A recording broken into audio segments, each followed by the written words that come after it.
UP के हाथरस में सत्संग में मची भगदड़। हादसे में 100 से ज्यादा लोगों की हुई मौत। भोले बाबा नाम के संत का सत्संग था, कुचलने की वजह से महिला और बच्चों की हुई मौत। हाथरस सत्संग हादसे में 50,000 से ज्यादा लोग शामिल हुए थे। पंडाल में भयानक उमस और गर्मी के चलते भगदड़ मची। मृतकों के परिवार को 2-2 लाख के मुआवजे का ऐलान। पीएम मोदी ने हाथरस हादसे पर दुख जताया। पीड़ितों की हर संभव मदद का भरोसा दिया। कहा, राज्य सरकार की देखरेख में प्रशासन राहत बचाव कार्य में जुटा। सीएम योगी से भी बात की। सीएम योगी ने हाथरस पर हादसे पर दुख जाहिर किया। एडीजी और कमिश्नर के नेतृत्व में टीम गठित की गई। दुर्घटना की जांच के आदेश दिए गए। हादसे की जांच के लिए बनाई गई कमेटी। आयोजक मंडल समेत स्थानीय प्रशासन पर एक्शन की तैयारी। सीएम योगी को पूरी घटना की रिपोर्ट तलब की गई। हाथरस हादसे पर बोले अखिलेश यादव। कहा, घटना की जिम्मेदारी सरकार को लेनी चाहिए। सरकार को सुरक्षा के इंतजाम करने चाहिए। सीएम योगी के निर्देश पर पहुंचे मंत्री चौधरी लक्ष्मी नारायण। हाथरस हादसे पर मृतकों के परिजनों से मिले। एटा मेडिकल कॉलेज का जायजा लिया।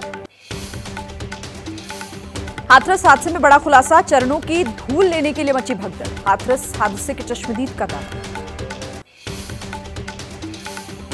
पीएम मोदी के लोकसभा में संबोधन के दौरान हुआ हंगामा। पीएम बोले, झूठ चलाने वालों की हुई हार। विपक्ष ने की जमकर नारेबाजी।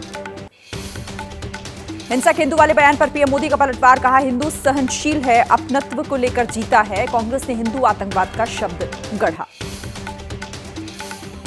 बिना नाम लिए पीएम मोदी का राहुल गांधी पर हमला। कहा, कांग्रेस बच्चे का मन बहलाने का काम कर रही है। रोते बच्चे को चुप कराने के लिए बहलाया जाता है। पीएम मोदी का राहुल गांधी पर तंज। कहा, 99 नंबर लाकर एक बच्चा घमंड में घूम रहा है, लेकिन वो 100 में से 99 नहीं बल्कि 543 में से 99 लाया है। बालक बुद्धि ने फेल होने का वर्ल्ड रिकॉर्ड बनाया।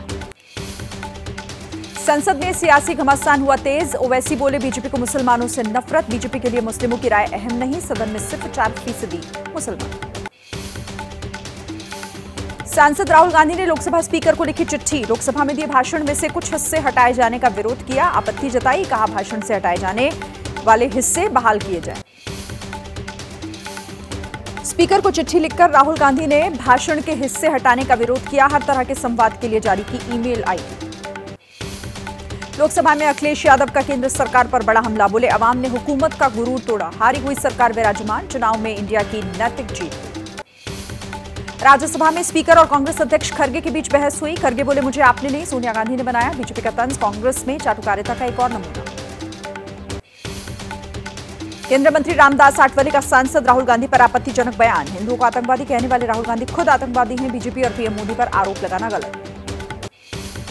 सदन में बोले टीएमसी सांसद कल्याण बनर्जी। कहा, देश में अस्थिर सरकार और मजबूत विपक्ष। पीएम के अहंकार और नफरत ने उनकी लोकप्रियता घटाई।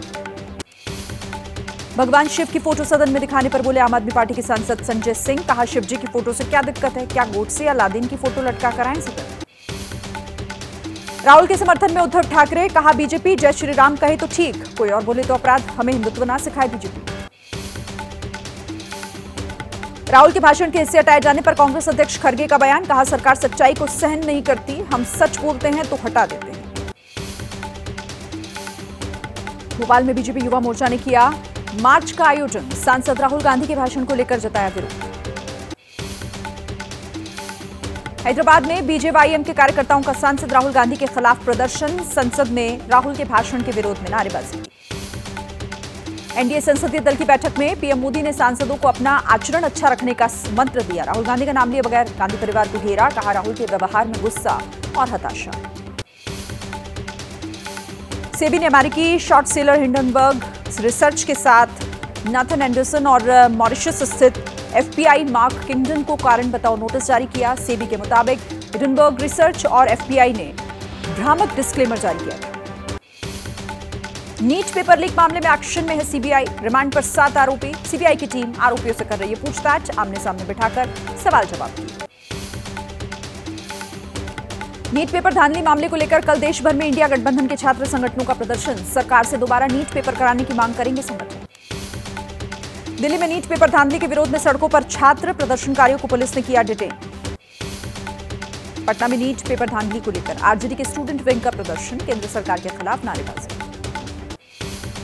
केरल के एर्नाकुलम में नीट को लेकर विरोध। सीपीआईएम के यूथ विंग, डीवाईएफआई नीट धांधली के मुद्दे को लेकर सड़कों पर उतरा, सरकार के खिलाफ जमकर नारेबाजी। राज्यसभा जाएंगे उपेंद्र कुशवाहा, बिहार से एनडीए उम्मीदवार बनाए जाने पर एनडीए के सभी दलों के नेताओं का आभार जताया, कहा सभी ने मिलकर फैसला लिया। लखनऊ में योगी कैबिनेट की बैठक, यूपी एग्रीटेक नीति 2024 को हरी झंडी, 11 प्रस्तावों पर मुहर लगी, साथ ही कई अहम फैसले भी लिए। बिहार में बढ़ते अपराध पर तेजस्वी यादव के बयान पर डिप्टी सीएम विजय सिन्हा का पलटवार, कहा बिहार में चलेगा एनकाउंटर मॉडल, तेजस्वी ने बढ़ती आपराधिक घटनाओं को लेकर उठाए थे सवाल। जगन्नाथ रथ यात्रा के दौरान 2 दिन की सरकारी छुट्टी का ऐलान, सीएम मांझी ने सुरक्षा इंतजामों को लेकर हाई लेवल मीटिंग की, 7 जुलाई से शुरू हो रही है यात्रा। एबीपी न्यूज पर यूपी में बीजेपी की हार की एक्सक्लूसिव समीक्षा रिपोर्ट, 15 पेज की रिपोर्ट में बीजेपी की हार की 12 वजह हैं। रिपोर्ट के मुताबिक बीजेपी के वोट शेयर में 8% की गिरावट। पीड़ित महिला से मुलाकात के बाद बोले राज्यपाल सीवी आनंद बोस, कहा बंगाल की सड़कों पर हो रहा है खून खराबा और हिंसा। पश्चिम बंगाल में महिला की पिटाई मामले में गरमाई सियासत, राज्यपाल सीवी आनंद बोस ने पीड़ित महिला से मुलाकात की, कहा मामले में जरूरी कदम उठाए जाएंगे। हरियाणा के सिरसा में आयुष्मान कार्ड को लेकर परेशानी, प्राइवेट डॉक्टर ने इलाज से किया इनकार, कहा समय पर पेमेंट न मिलने का आरोप लगाया, मरीजों को करना पड़ रहा है दिक्कतों का सामना। तेलंगाना के मुख्यमंत्री रेवंत रेड्डी ने एंटी नारकोटिक्स ब्यूरो और साइबर सुरक्षा की नई गाड़ियों को हरी झंडी दिखाई, एंटी नारकोटिक्स ब्यूरो के अधिकारी भी रहे मौजूद। बृजभूषण शरण सिंह के खिलाफ महिला पहलवानों के यौन शोषण मामले की सुनवाई टली, दूसरे दस्तावेजों की मांग करने वाली अर्जी पर 11 जुलाई को सुनवाई करने का आदेश दिया। तेलंगाना की राजधानी हैदराबाद में एबीवीपी संगठन का विरोध प्रदर्शन, बेरोजगारी के मुद्दे को लेकर कांग्रेस सरकार के खिलाफ मोर्चा खोला।